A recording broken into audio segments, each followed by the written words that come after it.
السلام علیکم ناظرین، ویلکم ٹو آواز حقیقت۔ ناظرین، پاکستان ایئر فورس کے سربراہ ایئر مارشل ظہیر احمد بابر سدھو کا حالیہ ترکی کا دورہ دونوں ممالک کے ڈیفنس ریلیشنز میں ایک نئے چیپٹر کا آغاز ثابت ہو رہا ہے۔ اس دورے کا سب سے اہم لمحہ وہ تھا جب پاکستانی ایئر چیف کو ترکی کے مشہور ڈیفنس کمپنی بیرکتار کے ہیڈ کوارٹرز میں اس کے latest unmanned combat aircraft Kizilelma کے ایکٹیو پروٹوٹائپ کے ساتھ دیکھا گیا۔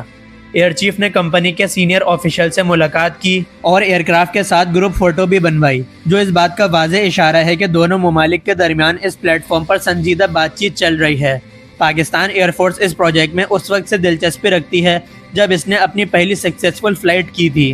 حال ہی میں قزل علمہ نے air to air long range BVR missile fire کر کے دنیا کا پہلا ایسا انمینڈ ایئر کرافٹ ہونے کا اعزاز حاصل کیا جو ہوا میں بھی دشمن کے ایئر کرافٹ کا شکار کر سکتا ہے۔ اسی وجہ سے اگر یہ پلیٹ فارم پاکستان کے پاس آتا ہے تو رافیل جیسے فرنٹ لائن ایئر کرافٹ کے لیے ہوا میں سروائیو کرنا بہت مشکل ہو جائے گا۔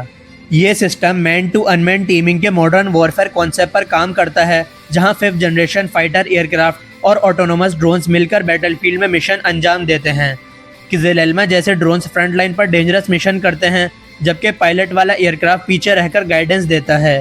اس ایئر کرافٹ کو صرف ہوا میں موجود پائلٹ ہی نہیں بلکہ زمین پر بنے سیکیور کنٹرول روم یا موبائل گراؤنڈ اسٹیشن سے بھی سیٹلائٹ لنک کے ذریعے آپریٹ اور مانیٹر کیا جا سکتا ہے، یعنی آپریٹرز محفوظ جگہ پر بیٹھ کر اس ڈیڈلی ڈرون کے ذریعے دشمن کے مہنگے ایئر کرافٹ کو نشانہ بنا سکتے ہیں۔ یہ drones advance data link, accurate BVR missiles اور ماڈرن ٹارگیٹنگ سسٹم سے لیس ہوتے ہیں۔ اگرچہ یہ ٹیکنالوجی ابھی ڈیولپمنٹ اور ٹیسٹنگ فیزز میں ہے، اسی لیے ممکن ہے کہ پاکستان ایئر فورس ابتدائی میں اس کے چند یونٹس ٹیسٹنگ اور ایویلیوشن کے لیے حاصل کرے۔ ٹیکنیکل فرنٹ پر قزل علمہ صرف ایک ڈرون نہیں بلکہ فیوچر ایئر کامبیٹ کا ہائی اینڈ پلیٹ فارم ہے۔ اس کا ڈیزائن لو آبزرویبل ٹیکنالوجی کے تحت تیار کیا گیا ہے تاکہ ریڈار سے بچ سکے۔ 6 ٹن وزنی یہ ایئر کرافٹ 35,000 فٹ کی بلندی پر 5 گھنٹے تک فلائٹ کر سکتا ہے اور 1500 کلوگرام تک ویپنز لے جا سکتا ہے۔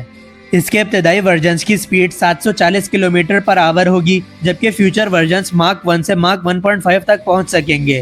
اس کی سب سے بڑی طاقت انڈیجینس ایسا ریڈار اور ایڈوانس ویپنز ہیں، جن میں 280 کلومیٹر رینج والا SOM کروز میزائل، ساکر اینٹی شپ میزائل اور بوزدوگان اور Gokdogan air to air missile شامل ہیں۔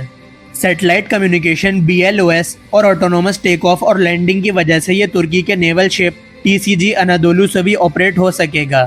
مستقبل میں J-35 اسٹیلتھ ایئر کرافٹ کی آمد کے بعد قزل علمہ کو لوئل ونگ مین کے کانسیپٹ کے تحت JF-17 تھنڈر کے ساتھ جوڑ کر ڈینجرس مشنز اور الیکٹرونک وارفیئر کے لیے استعمال کیا جا سکتا ہے، جس سے پائلٹ کو لاحق خطرات کافی کم ہو جائیں گے۔ اہم بات یہ ہے کہ پاکستان اس ایئر کرافٹ کو سیدھا خریدنے کے بجائے ٹرانسفر آف ٹیکنالوجی پر فوکس کر رہا ہے تاکہ اپنے local man to unmanned teaming project کو ترقی دے سکے۔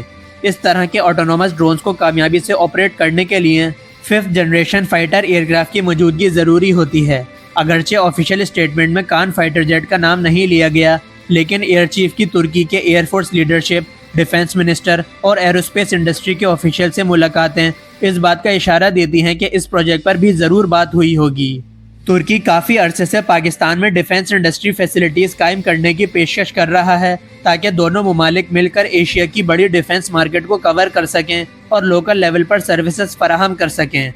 پہلے کچھ وجوہات کے بنا پر اس پر تیزی سے کام نہیں ہو سکا، لیکن اب نیسٹپ جیسے اداروں کی موجودگی میں انٹرنیشنل ریسرچ اور ڈیولپمنٹ کو آگے بڑھانا آسان ہو گیا ہے۔ پاکستان کی ڈیفنس انڈسٹری کا خاصہ یہ رہا ہے کہ اس نے صرف پارٹس اسمبل کرنے کے بجائے ٹیکنالوجی کو سمجھ کر اسے بہتر بنایا ہے، جیسے ٹینکس اور ایئر کرافٹ پروگرامز میں دیکھا گیا۔ اسی لیے پاکستان کا اصل ہدف قزل علمہ، کان اور انکا 3 جیسے پروجیکٹس کے ذریعے بنیادی ٹیکنالوجی حاصل کرنا ہے تاکہ ترکی کے ساتھ مل کر باہمی فائدے حاصل کیے جا سکیں اور خطے میں اپنی ڈیفنس کیپیبلٹی کو مضبوط بنایا جا سکے۔ ناظرین، آپ کے خیال میں پاکستان کو ترکی کے ساتھ مل کر قزل علمہ، کان اور انکا 3 جیسے پروجیکٹس میں ٹیکنالوجی ٹرانسفر پر زیادہ فوکس کرنا چاہیے یا ڈائریکٹ پرچیز پر؟ اپنی رائے کمنٹس میں ضرور شیئر کریں، اور اگر ویڈیو پسند آئی ہو تو ویڈیو کو لائک اور شیئر لازمی کریں، ساتھ ہی ساتھ چینل کو سبسکرائب کرنا نہ بھولیں۔ آپ سے ملاقات ہوگی نیکسٹ ویڈیو میں، تب تک کے لیے اللہ حافظ۔ پاکستان زندہ باد۔